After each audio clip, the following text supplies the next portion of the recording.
Hello and welcome to Monday Mug Mentions, week number 26. Oh my God, we are 26 weeks into this. It's been such a blast getting to do this and chat with y'all each week and start my week off like this. I can't tell you how much I appreciate everybody coming by and showing up. I already see a stock ticker style list of folks joining, so thank you all very much. Stephanie, Courtney, my lovely wife, so good to see you. Good morning, good afternoon. Chris and Yuri, Clinton, John, Aaron, Jason, Martin, Brad, Ian, Tim. Y'all give me some time to catch up. Goodness gracious. Thank you so much for joining. Good to see y'all. It has been an incredibly busy weekend and week. I have been working nonstop, but we are ready to rock this week. I also just wanted to tell you about how awesome I've got a care package over here. You guys are not going to believe, full of coffee from the Toth family, which is Andrew Toth is my partner in Yanaguana Games. His family are like family to me, and they sent more coffee than they should have. It's awesome. So let's get started by talking about the first kind I'm trying this week. Jess Davis, good to see you. Taking a break from roaming the world for a moment to watch the video. I appreciate it. Good to see you. Let's see here. So this week we're drinking out of a new mug that we got from Andrew and family as well. Mickey's Coffee Signature Blend. This is actually the Mickey Mouse, coffee from the parks. They went on a trip to Disney recently, and they grabbed me this one and a couple others, which I'll just give you a quick peek of the coffee. I mean, there's all sorts of coffee, including coffee from my native San Antonio favorite grocer called H-E-B. So I can't wait to get into all those. You'll probably see, let's see, this little logo up for a little while. The Toth family, I really appreciate y'all. You're amazing. So the cup that I'm drinking out of, you might notice as well. If James Hudson's around, he'll love this. This is one of the saucers. You might have been able to ride in this if you've ever been to Disney. So, oh boy! Exactly. This is really incredible. Zach, that's right on. Mickey voice. This is super. I love this cup. I'm in love with it. I also like that if I spill a little bit, it's already got a saucer connected, so it actually keeps it from getting onto my keyboard or anything like that. The coffee's surprisingly good for pre-ground coffee. I'm really enjoying it. So it's like a really good drink. I mean, it's a drinkable coffee. It's a good blend. I would expect that Disney has a relatively tasty coffee. So anyway, Thomas, Zach, Ben, Mike, Michael, thank you all for joining. I see you all popping in. I really, really appreciate it.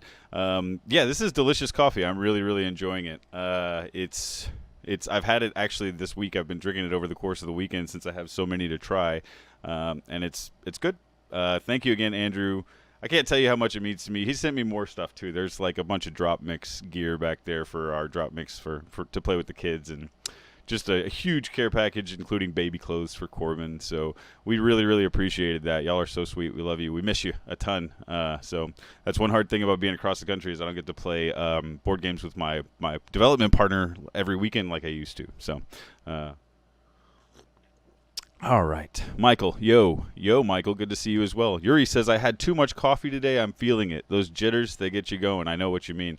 There's no such thing as too much coffee for me anymore, I don't think. I drink it until late into the evening, sometimes to my own demise. So no problem, Michael. Thanks for dropping in. It's good to see you. Julie, good to see you. Thank you for dropping by. So let's get into the games I want to talk about this weekend. These have an interesting sort of team building thing. These are sort of co-op games to a certain extent. One of them is definitely a co-op game, the tabletop one, but we're going to start with the video game this week. Reason being it's got a video, and I just want to, before we do the video, if you've got any sort of issue seeing guns, first-person shooter style people, being shot, sort of going into disarm a bomb type situation, anything like that, this video does include that. So you might want to not watch if that's, today's episode for the first about 8 minutes. Here we'll have a video that's going to have some of a game that I'm talking about this week, which is Tom Clancy's Rainbow Six Siege. It's a game I play with my friends. I enjoy it. I can separate those things. I've been playing first-person shooters since I was very young. So, but just as a warning, if it's something that you're not into, you don't want to see that sort of thing, feel free to bounce out. I totally understand. I just want to give you that warning before popping up a bunch of footage of guys in masks running around with guns. So, it's all right. That being said, Rainbow Six Siege is an interesting game. It's generally a 5-on-5. I'm going to put some footage up here. So you're playing. You can play, of course, against computer AI, but that's not what it's meant to do. It's a fun competitive game between two teams of 5. When you start your game, you actually build your team by choosing different classes that have certain specialties. Things like having a drone that can zap the cameras that the defending group is using. So there's an attacking group and a defending group usually. One group's inside a building and one group's outside the building trying to breach the walls, go in. And there's different things you can do. You can save a hostage. You can disarm a bomb. Sometimes you're just trying to secure sort of a location like a biological weapon or something like that. So it's sort of, the idea is, terrorist versus anti-terrorist or something like that, espionage, these types of ideas. But you'll see you have a bunch of different operators that you can choose from and unlock, and they all have different strengths and weaknesses. At the casual level, you just pick what you want and have a good time, have some fun, shoot some stuff, and play with the operator's tools and toys generally.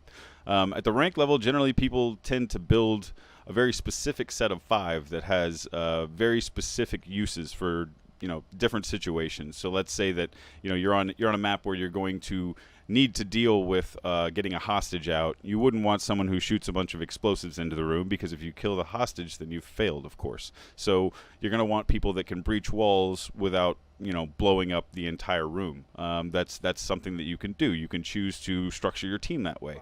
That's very important, just based on being able to go into a game and play and build a team. That's sort of what video games require, is a metagame. That's what it's often called, is you switch between a team so that one thing's better or worse. You'll see there I'm using the Twitch drone, and I just shocked one of the cameras. So now the other team in that particular circumstance wouldn't be able to view my team entering the building because I've already taken out one of their cameras. I'll take out a couple more cameras. I can also actually zap people for a small amount of damage, but what that does is it gives me an assist if they're killed later. So there's some fun, silly things you can do. Daryl and Corey, thank you for joining. Good to see you. It's a fun, silly sort of game, in my opinion, for a first-person shooter where it's like a 5-on-5 quick engagements. I realize that putting fun and silly along with this context of things is maybe somewhat off-putting, but fun and silly to me means it's something I can play lightly and not take too seriously. Have a good time, and if I lose, no big deal. There are people who take any competitive game way too seriously, and that's an unfortunate thing a lot of the time. So, but in this case, again, it's teaching you to work together. Our entire team has breached a certain door.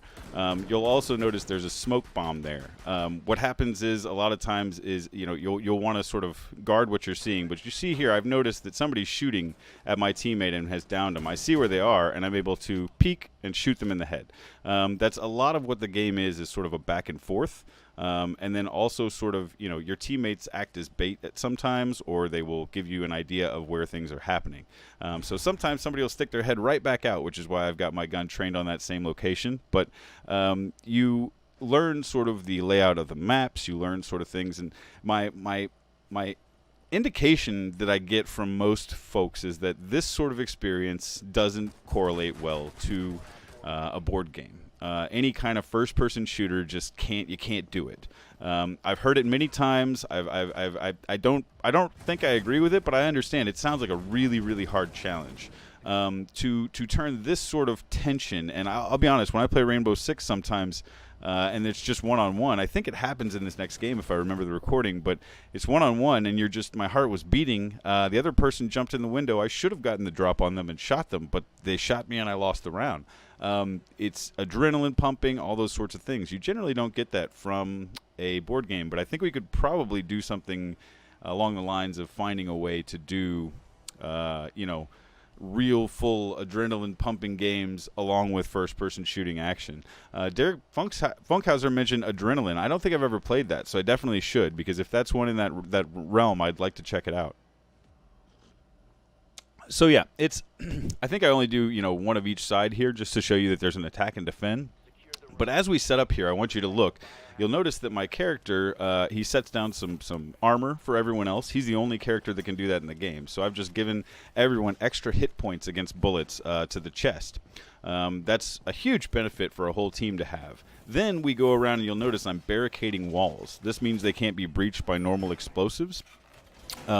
If I look around, my whole team's doing the same thing together. We haven't spoken to each other. We haven't said anything. This is just sort of something that everyone knows to do when you start, is to barricade and secure the room so that you don't get breached and have them come in and take the point easily. It's incredible to me that this is so intuitive to video gamers. I think that we can do something here with like with board gamers where it's like just instantly you feel like working together. But again, the reason you have to move so fast in this particular situation is because there's a group of 5 other human brains that are working to come in and figure out where you are using their drones and then shoot you at that time. You'll notice here I've learned, you learn where people come in. So I'm shooting out the front door knowing that they're going to be coming there. And I'll do my best to get a kill. I usually do, and then I will get up and get out of the way. One thing you don't want to do is stay in the same place very often. I got lucky to catch somebody else there.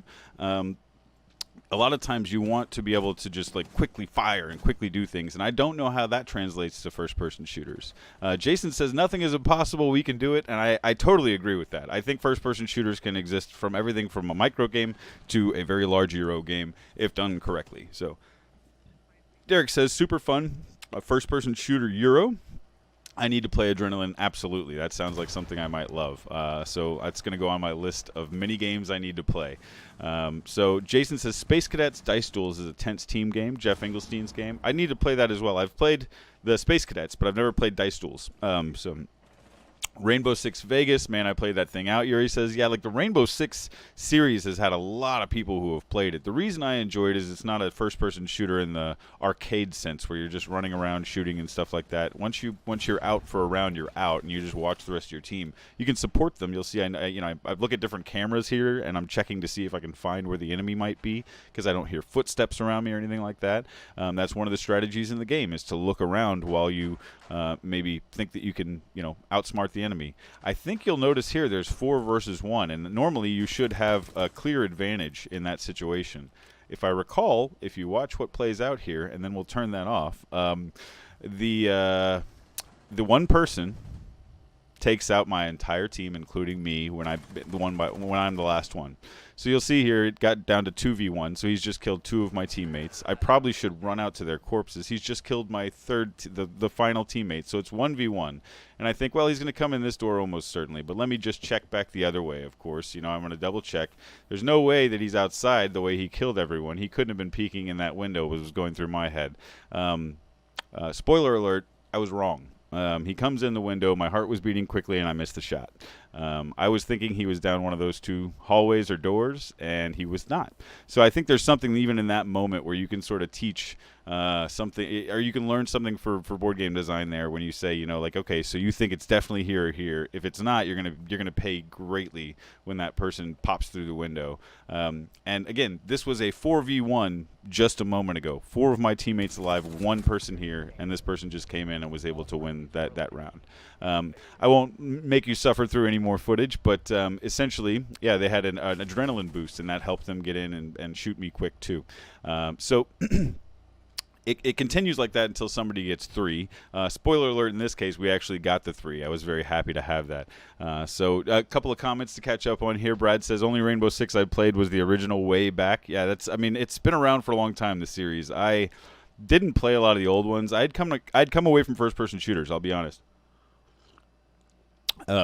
The gun climate in the United States has made me sort of just feel icky around them. But this one, I've got some friends that invited me to play and actually sent me my copy and said, hey, just try it out and enjoy it. So I tried it out, and I enjoy the tactical teamwork aspect. There's some really cool things happening there as opposed to just sort of a shoot and run. You have to really think about where you're going to enter or where you're going to barricade and those sorts of things. And it's an incredibly fun and tactical game. I think it's probably one of the better video games with a shooter aspect that I've played in a long time, and I really, really enjoy playing it with friends. Like any community, unfortunately, there is a steady level of toxicity there, and it's just seems like video games are just plagued with that right now, which is one of the reasons I love working in the board game industry. Is it's much less so, but it's something to be warned about with any online game with a competitive nature. Is some people take it way too seriously, and some people just are there to give you a hard time. So warnings on those. But other than that, I really enjoy it. I think there's a lot to be learned. I would love to see more first-person shooters. I clearly, as Derek said, need to try Adrenaline and also the Dice Tools game. That would be interesting to try Jeff's game and see how that correlates. So I want to talk about a board game where you're also building a team in a totally different way that's not a first-person shooter, but it does use a bunch of heroes. And that's Upper Deck Entertainment's Legendary. Legendary is a really, really cool deck builder. I actually have my copy right here. It's a big box. Like, this is not a tiny box. You'll see this is a nice big box game. Legendary is a deck builder where you're recruiting all your heroes together, and you can put the Hulk and Wolverine and Captain America all together if you want, and have them go battle different scenarios that you're trying to win. You can actually, if I remember, I think you can play this solo. I may be incorrect about that. I can look on the box and see if I can figure that out, or somebody will correct me in the comments quickly. But I definitely know that you can play with 2 or more. And it's, 1 to 5 players. So you can play this solo. And it is, I've never played the solo. I've only played with other groups. And I've also played the Alien version. And it is so much fun. And it is, the Alien version especially, is really, really tense.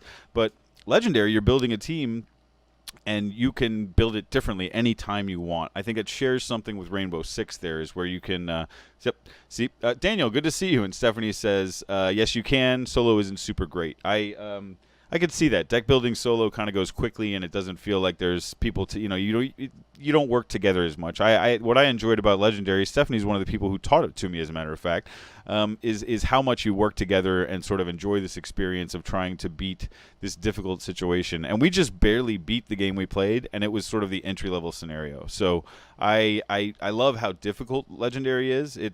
It's a pretty, it starts off easy, but it can really ramp up, and you've got to work together and really, really manage threats well. I think it shares a whole lot with Rainbow Six in that you're building a team, you're managing threats together, you've got to decide when and where you want to deal with what threat, which bad guy you're going to, try and target at this moment, and you can completely get your team wiped out and lose. I mean, that's something that totally happens in Legendary is you can lose. In Legendary Alien Encounters, it mixes like all 3 movies, and so you've got just this weird sort of crazy alien experience going on. It's a really, really well done deck builder for a co-op, and I don't know of a ton of cooperative deck builders, but I do know that Legendary is probably one of the most lauded. But again, it's not even the deck building aspect, the team building aspect, and then, of us versus a group.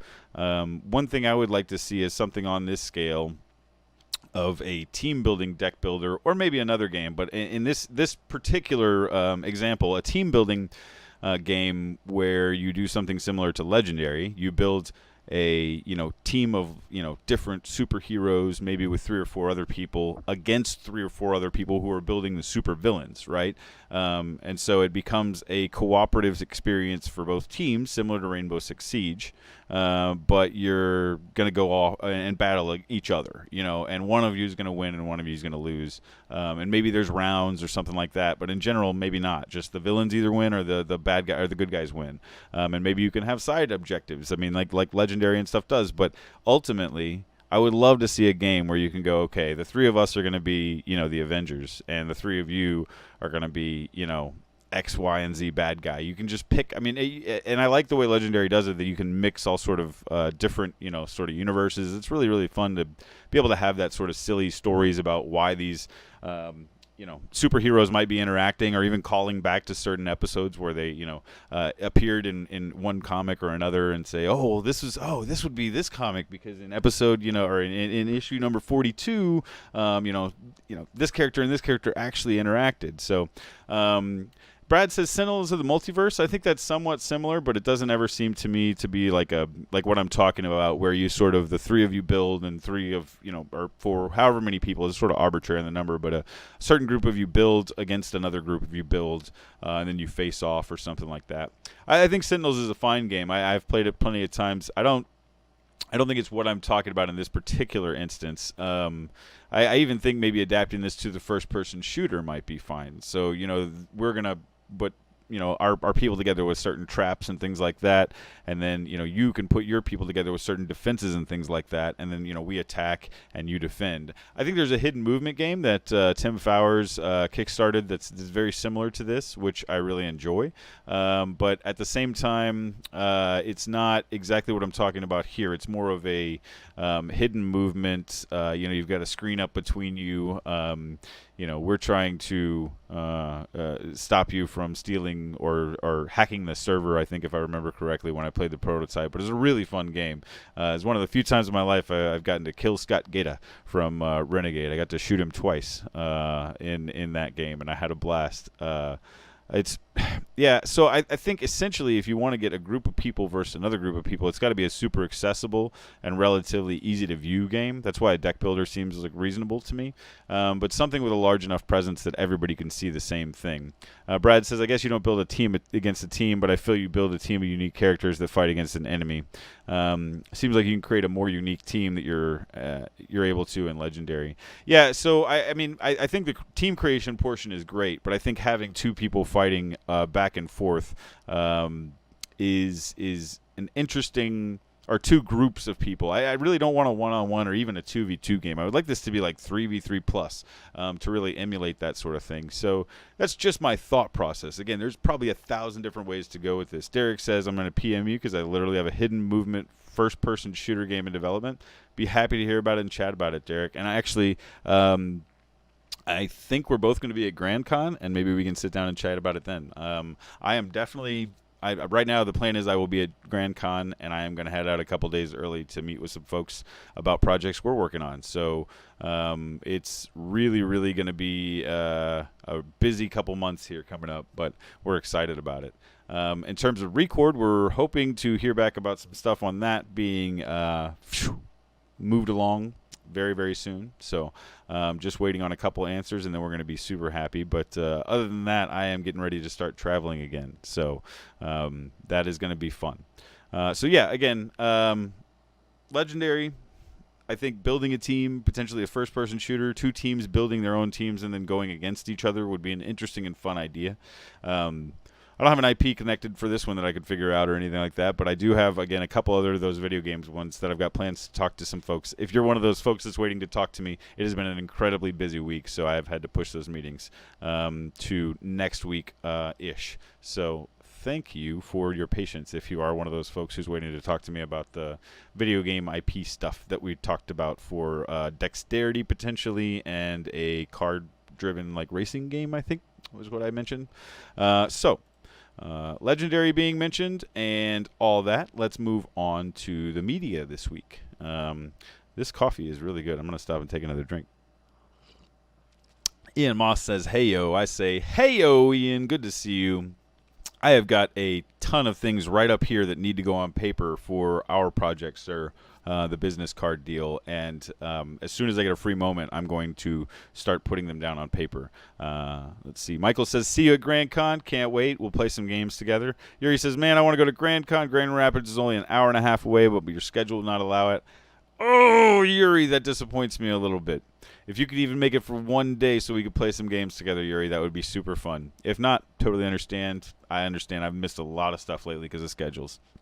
So, all that being said, let's move on to the media that I'm interested in this week, and that's Eric Yuko's What's Eric Playing? And this is part of the Punchboard Media series, so I don't know if you guys remember a little while back I mentioned the Punchboard Media sort of conglomerate, and I had incorrectly mentioned that it was Kim Revia, who is awesome but does run the Granite State Gaming Summit. Does not run this site is actually Eric Buscemi, who is also an awesome dude and has a segment on there that we'll talk about at some point. But it's he and his partner in the morning talk about some different fun stuff in board games. So, but this week I want to talk about Eric Yuko and what's Eric playing. You can find his reviews on Board Game Geek and also right at that link there on Punchboard Media. What's Eric playing? What's Eric playing is it's like a review, but it's a full-on breakdown of the game he's playing. So it's going to be probably, from what I always see, it's 10 to 30 pictures of the game and all the different pieces and things that are in the game. It's a full breakdown of what the game does, of how it plays. And then it's a breakdown of multiple strategies of how to play the game, of what's pleasing and not pleasing about the game, of all the different bits and what they do and why you might use it. I mean, it's an unbelievably fully comprehensive sort of overview/review of board games each time he does one. And if you haven't seen them, go check them out. I mean, it's incredible. It really is. And I mean, this is top-notch journalism for board game stuff that's not being, I had not been aware of it up until about a month ago. Somebody turned me on to it, and I've been sort of itching to talk about it, because if you don't know what I mean about top-notch journalism, just go look. I mean, you'll see it's formatted in a way that's pleasing to read. The bullet points that are there make sense. There's a reason to have those bullets there. I generally don't like bullet points because a lot of times it'll just be arbitrary information in a list. But when he has his bullet points, they're reasonably well thought out little points. His pictures are amazing and well placed on the articles. It is a really, really incredible resource if you're looking to just learn about a game or learn about a strategy about a game or any of that sort of stuff. It's fantastic. You should really go check out all the different What's Eric Playing articles that are already there, and then keep up with the ones as they come out, because they're really, really great. So I don't know Eric Hugo personally. I just sent him a Facebook friend request on Facebook today. If anybody who knows him wants to tag him, you're welcome to. I'd love to meet him in the future at an event. But it's some incredible content. So I just wanted to shine a light on it, and hopefully more of you go and check out What's Eric Playing. So all that being said, we'll move on to the marketing this week. We're doing great on time. We're about 27 minutes in. So let's talk about marketing. And funny that we're going to talk about marketing, because I've got the old coffee there, got the old mug here. We're talking about Disney, and we're talking about Disney and how to market magic. This is a really, really weird conversation. I don't know about weird. It's a tricky conversation. So Derek says I need to dive into that folder, Ian Moss and Marshall. Yes, you do, Derek. I would love to have more input from you as well, sir. That would be fantastic. So Walt Disney Company, Disney Company, Walt Disney, however you want to call them. Their official name is the Walt Disney Company. Most of you probably refer to it as Disney. I do that often as well. How to market magic. Now, I had a conversation with a friend of mine who formerly worked for Disney. And I asked a few things.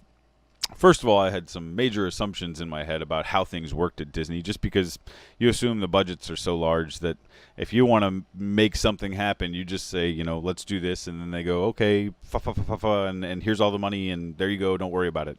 And that's not exactly how it works. It's a very, very difficult job. On top of it being a difficult job, from what I understand, what you're doing is marketing magic. That's the phrase used by this former employee that I spoke with, and they said we had to find ways to market magic. Do you know how difficult that is, Marshall? And I said, no, I don't really. Could you explain? I mean, I understand that sounds difficult. I wouldn't know where to start, but I would assume they have some sort of creative pipeline that drives things. And a certain amount of information, of course, couldn't be shared with me, because there's certain things you're not allowed to share about their process. But essentially, the feeling that I got is that you're very, very, very driven to do new and unique things that often don't make it to the end product. And as a content creator or a publisher or anything, spending a large amount of time on something and seeing it get scrapped is really tough. So a large part of that job is throwing things out that maybe don't work or don't fit the brand. Disney's got such a specific brand that you may think as a designer or as a marketing agent or as even a graphic designer who's working with them that something is perfect for their brand and is absolutely what they're going to want. And it turns out that for some reason, it's completely off-brand. Now, in this particular situation, how do they market magic? How do they do these things? So there's a ton of graphic design that goes into that with their actual video advertisements and the way that they show off the park. If you've ever seen even any film with Disney, the first opening bit is going to be a graphic that's going to shoot even back to the 1970s, sort of a thing that shows off a Disney park. And the idea is, come here, this is where we make this magic. Of course, they don't make those movies at the Disney parks, but you get the feeling that that's the way this thing lives there. So to market magic, you have to make it live somewhere, if that makes sense. The way that we can use this as tabletop creators is, where does our magic live? Generally, conventions. That's 100% conventions. So how do you market that magic? You, first of all, drive people to conventions by telling them about how amazing and awesome they are, and correlating fun experiences and amazing times that, spent with friends to these conventions, which are generally high points of sales for publishers, but also a great place for you to get a lot of games without having to maybe pay shipping on all of them or something as a consumer. And as a consumer, you get to try them out a lot of time before you buy them, or play tons of new games with new people. There's a whole lot of reasons that we can learn about, a point of magic, of a place where we can say that this is a magical place. And for us, it's definitely been the PAX circuit. I mean, like PAX South and PAX Unplugged are magical places for us. So we always make sure to shine a light on how magical those shows are for us. That's something that I think that we can kind of relate to what Disney's doing. Of course, we're not nearly as big, but if we can regularly show people how much fun conventions are and increase turnout, I think that's something that will sort of build the magic of board gaming and the brevity, and everybody will understand that there's a certain level of experience that you can't get just even in a home group, that you get when you go out and you see 60,000 people over the course of a weekend playing board games. So the other thing that Disney does to make this sort of really, really incredible world built around just any of their products is that there's an attention to detail and a polish that you're just not going to see with a lot of other companies. Now, some of this does come from budget, right? Disney's budgets are probably some of the largest in even the board game industry, because they do license their stuff out to board games. But I would say for mass market media, you're talking about some of the largest budgets ever. But the level of polish that they have doesn't need to be ignored because of that budget, right? Polish means having a finished product come out and look so clean that no one would even question, whether or not it could function better. What we can learn from this in the board game industry is that very regularly when you show someone your unfinished board game product, they're going to offer you a number of suggestions about what you could do better to improve it, in their opinion, or what the case may be.